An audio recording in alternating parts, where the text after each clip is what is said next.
यही डालिएगा ठोस या सॉलिड, ठोस या सॉलिड। ठोस होता क्या है? तो देखिए इसके जो कण होते हैं वो कैसे होते हैं, तो बहुत पास पास, बहुत पास पास, और अंतरा अणुक बल या आकर्षण बल बहुत ज्यादा लगता है। अंतरा अणुक बल या आकर्षण बल, आकर्षण बल लगेगा कहाँ, इनके कणों के बीच, वो क्या होता है, तो बहुत ही अधिक होता है ना, वो होता है बहुत ही अधिक।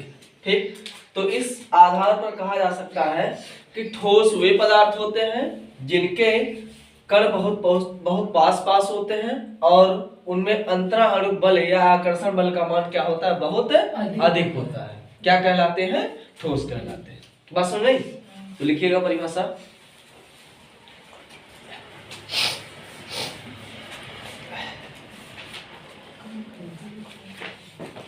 ठोस वे पदार्थ होते हैं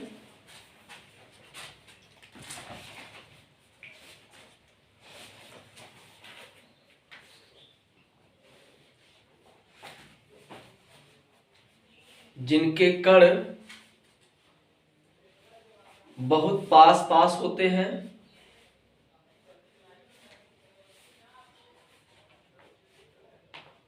जिनके कण बहुत पास पास होते हैं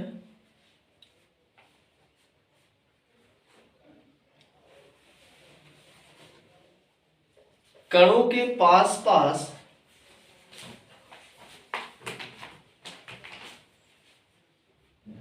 होने के कारण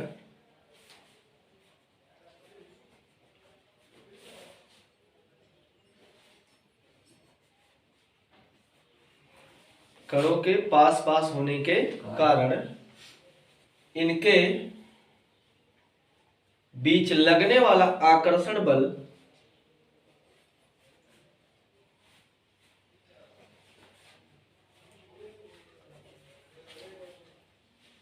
का मान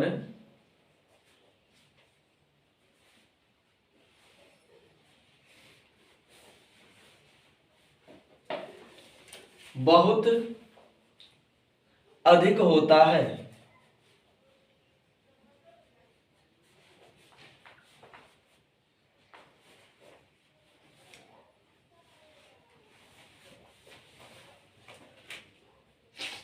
आकर्षण बल अधिक होने के कारण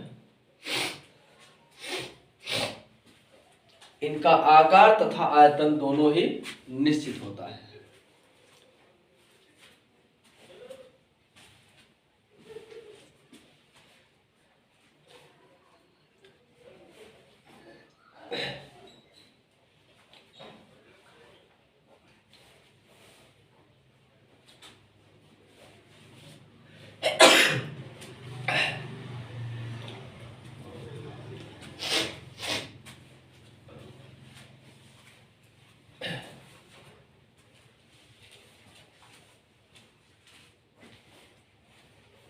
ठीक है, अब अगला हेडिंग डालिएगा ठोस के प्रकार। इसको बना लीजिए, बनाना हो तो।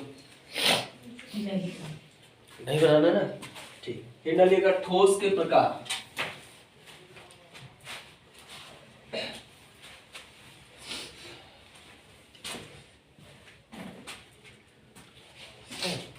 देखिए ठोस बेसिकली दो प्रकार का होता है। एक को बोलते हैं क्रिस्टलीय ठोस,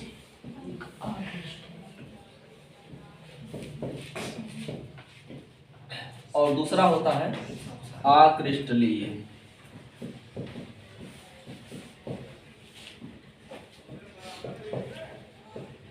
ठीक है ना,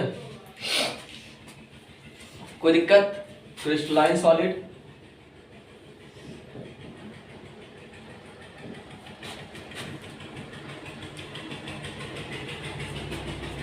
नॉन क्रिस्टलाइन,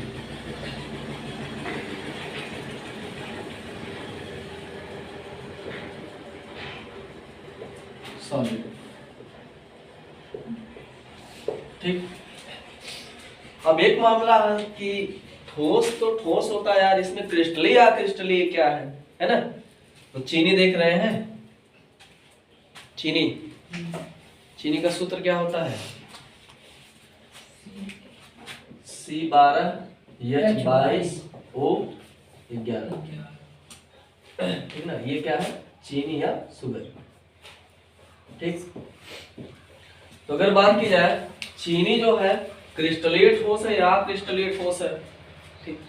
तो एक चीज आपको पता होगा कि किसी भी चीज का नामकरण जो है उसके कुछ क्वालिटी के आधार पर किया जाता है। ऐसे नहीं सुबह सुबह मुंह धो के उठे, नहीं इसका नाम ये होना चाहिए, ऐसा नहीं, कुछ क्वालिटी देखिए। ठीक। तो ठोस में ही जो है दो क्वालिटी बनाई गई, एक क्रिस्टलीय और एक अक्रिस्टलीय। लेकिन अगर हमसे आपसे बोला जाए यार हम कैसे आइडेंटिफाई करेंगे कि ये क्रिस्टलीय ठोस है, ये अक्रिस्टलीय ठोस है ना। बस नहीं, तो क्रिस्टलीय ठोस और अक्रिस्टलीय ठोस को जो है पहचानना बहुत आसान है। जैसे मान लीजिए आप किसी चीज को तोड़ते हैं, क्या करते हैं, उसको तोड़ते हैं। तो आप तोड़ेंगे ना तो उसमें देखेंगे कि कुछ चीजें ऐसी होती हैं कि आप उनको जो तोड़ना चाहेंगे तो वो जो है जितना बार आप तोड़ेंगे उतने प्रकार का डिजाइन देंगे। क्या करेंगे वो, उतने प्रकार का। जैसे आपसे बोला जाए आप प्लास्टिक तोड़िए, तो प्लास्टिक काटना नहीं है, एक चीज ध्यान देना, कोई भी हथियार नहीं यूज करना, केवल जो उसको तोड़ना है, ठीक ना। किसी चीज से मारना है और फिर उसको तोड़ना है। तो आप प्लास्टिक अगर मान लीजिए तोड़ेंगे तो प्लास्टिक आप जितना बार उसको मारेंगे ना ईंट या पत्थर से, उतने प्रकार से टूटेगा, उतने प्रकार का डिजाइन बनाएगा, हमेशा की हमेशा एक का डिजाइन बनाएगा, अलग अलग डिजाइन बनाएगा। तो वो किस में आ जाएगा, अक्रिस्टलीय ठोस, ठीक है ना। अच्छा, अक्रिस्टलीय ठोस जो होता है ना, इसको एक बार आप मारेंगे तो ये टूट के अलग नहीं होगा जल्दी। जैसे आप प्लास्टिक पे जो है मारिएगा तो जल्दी टूट के अलग नहीं होगा, कुछ ना कुछ फंसा रहेगा।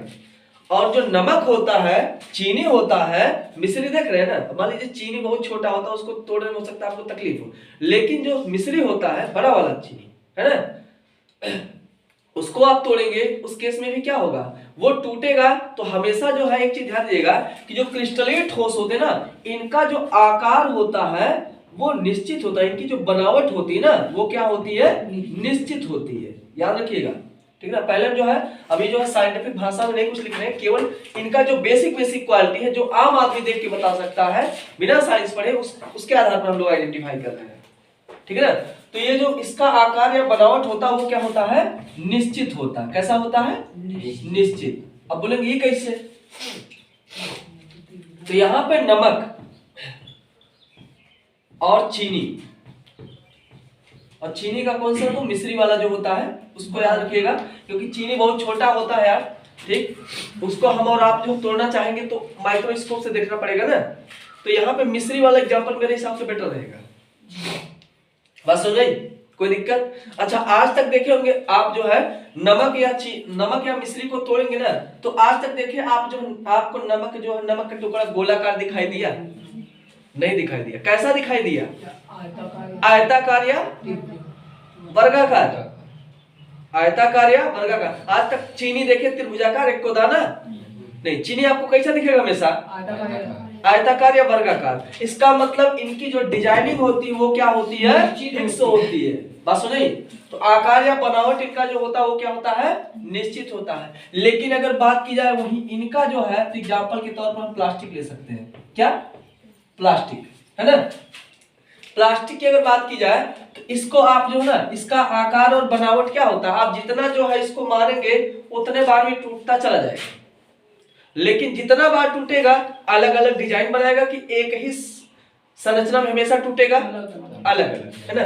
तो इसके कणों का जो आकार या बनावट होता है, इसके कणों का आकार या बनावट जो होता है वो क्या होता है, परिवर्तनशील होता है। बात समझ आई, कोई दिक्कत नहीं ना। फिर बात करते हैं, ये तो हो गया आम आदमी, अनपढ़ आदमी जो है प्लास्टिक को तोड़ के बता सकता है, मिश्री को तोड़ के बता सकता है, नमक को तोड़ के बता सकता है कि वो कैसे टूट रहा है। बस हो जाए। फिर बात करते हैं गलनांक और क्वथनांक। दूसरा क्या, गलनांक और क्वथनांक।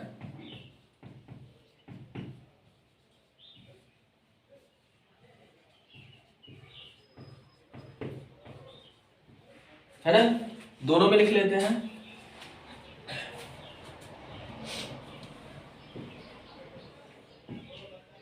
गलनांक और क्वथनांक, ठीक। ये क्या होता है? तो गलनांक मतलब जानते हैं ना, किसी चीज का गलना, जी, किसी चीज का गलना, उसी को हम क्या बोलते हैं? ठीक है ना। लेकिन एक चीज ध्यान दीजिएगा, गलन अंक है, गलन प्लस अंक, मतलब जिस तापमान पर कोई चीज पिघल जाए उस तापमान को क्या बोलेंगे? गलनांक। लेकिन यहाँ पे गलनांक से हमको मतलब लेना है पूरा जो है, एक एक स्पेशलिस्ट नहीं बनना उसका, गलनांक आई एम स्पेशलिस्ट, ठीक है। तो गलनांक का मतलब क्या होता है? किसी चीज का गलना, ये किसकी ओर इशारा कर रहा है? तो गलने से। और क्वथनांक का मतलब होता है उबलना, क्वथनांक का मतलब उबलना, क्वथनांक का मतलब उबलना, है ना। इतना क्लियर? तो गलनांक और क्वथनांक क्या होते हैं? आप लोग जो है जनरल सी चीज बता रहा हूं, पेन यूज करते हैं लिखने के लिए। आप पेन को जो है ना दो चिमटी ले लीजिए, एक चिमटी में जो आप पेन पकड़ लीजिए और एक चिमटी में आप नमक ले लीजिए। ध्यान दीजिएगा, एक चिमटी में आपको पेन पकड़ना है और एक चिमटी में आपको नमक का टुकड़ा लेना है, बड़ा वाला, इतना बड़ा, है ना। इसके बाद दोनों को जो है आप जहां पे आग जल रही हो ठीक उसके ऊपर ले जाके रख दीजिए, ऐसे पकड़े रहिए। आप देखेंगे कि जो पेन होता है वो धीरे धीरे अपना जो है पिघलना शुरू कर देता है। जैसे उस पे तापमान का प्रभाव पड़ता है धीरे धीरे वो पिघलना शुरू कर देता है। बस वही तो हम कह सकते हैं कि ये तापमान इसका फिक्स है कि कब पिघलेगा, कि जैसे संपर्क में आएगा तुरंत जो इसमें चेंजिंग आना शुरू हो जाता है, जैसे ही संपर्क में आएगा तुरंत इसमें चेंजिंग आना शुरू हो जाएगा। बात सुन रही? तो प्लास्टिक इसका बेस्ट एग्जांपल है। इसको आप जैसे ही आग के संपर्क में ले जाएंगे धीरे धीरे लटकना पटकना शुरू कर देगा। तो हम कह सकते हैं इसका जो गलनांक और क्वथनांक होता है वो निश्चित होगा, अनिश्चित? अनिश्चित होगा। ये क्या होगा?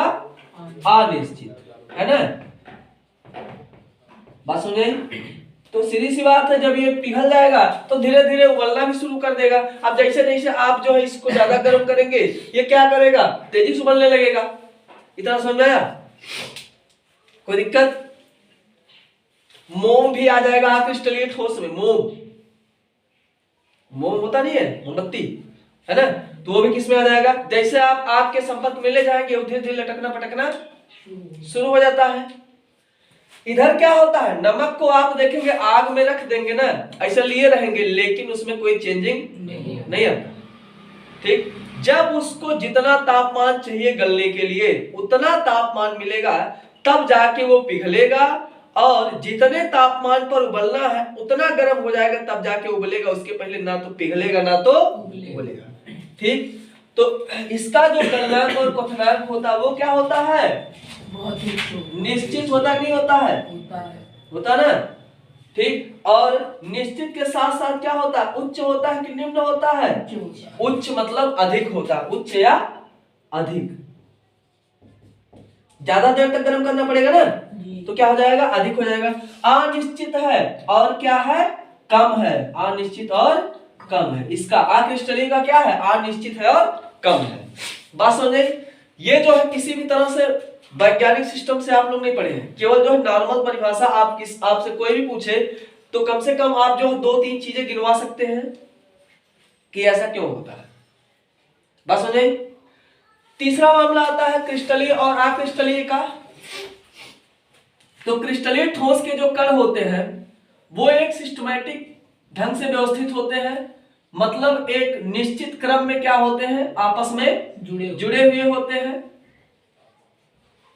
कुछ इस प्रकार।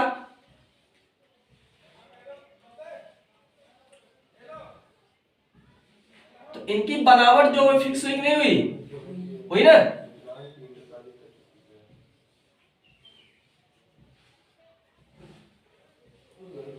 बात सुनेंगे? सुने, ये हो गया हमारा क्रिस्टलीय। कोई दिक्कत नहीं ना। अब अक्रिस्टलीय वाले में क्या होता है?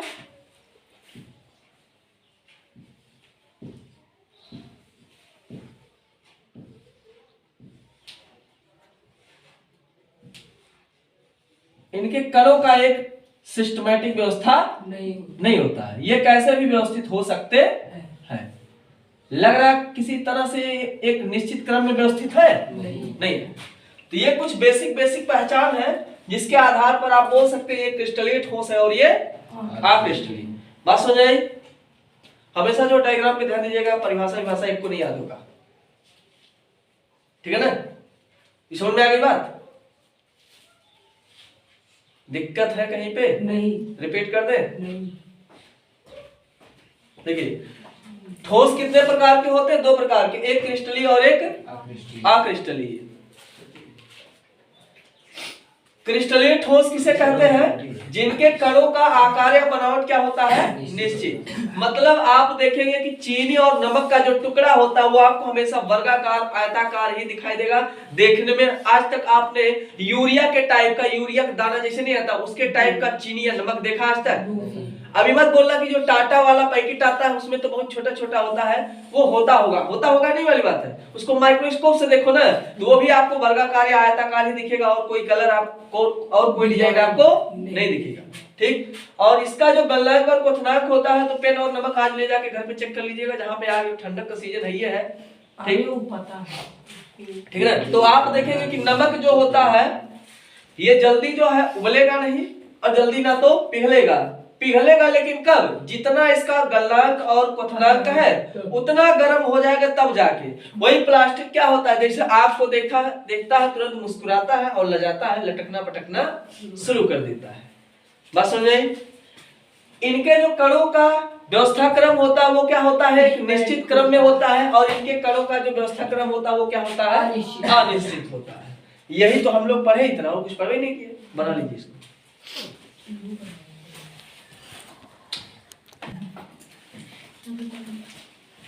फिर डालिएगा क्रिस्टलीय ठोस।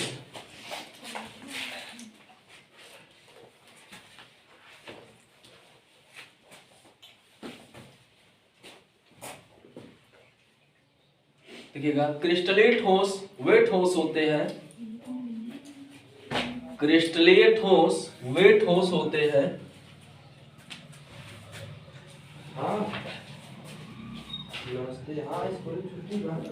जिनके कण एक निश्चित क्रम में व्यवस्थित होते हैं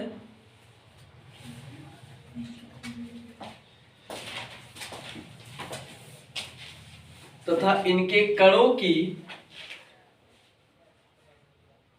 बनावट या संरचना, इनके कणों की बनावट या संरचना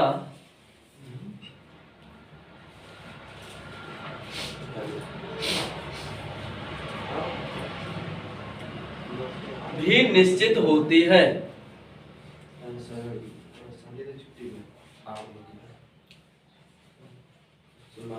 साथ ही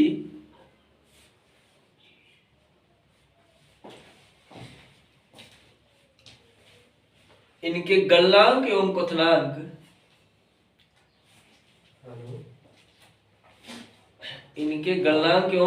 क्वथनांक निश्चित तथा उच्च या अधिक होते हैं। निश्चित तथा उच्च या अधिक होते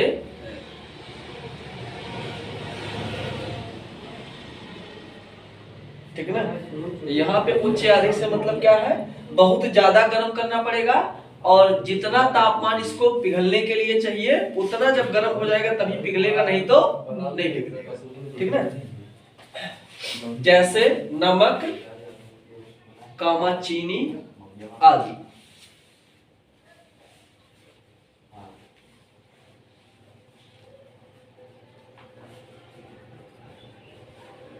हो गया?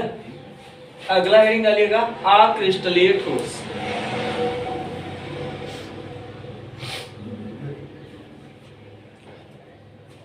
अक्रिस्टलीय ठोस वे ठोस होते हैं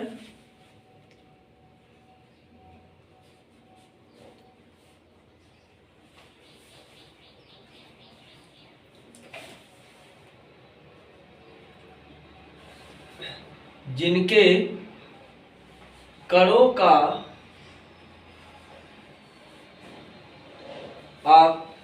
आकार या बनावट निश्चित नहीं होता है,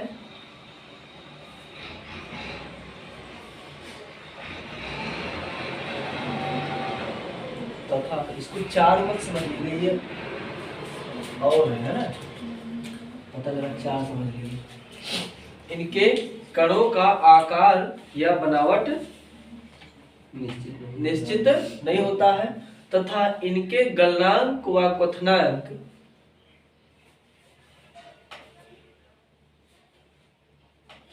कम तथा अनिश्चित होते हैं।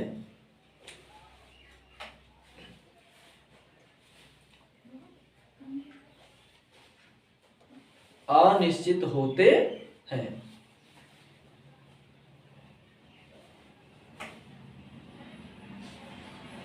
इनके कणों का व्यवस्था क्रम भी अनियमित होता है।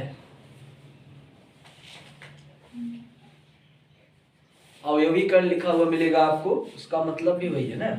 इसके कणों या अवयवी कणों का व्यवस्था क्रम अनिश्चित होता है। ठीक है ना, कोई दिक्कत नहीं ना, यही छोड़ दीजिए आज।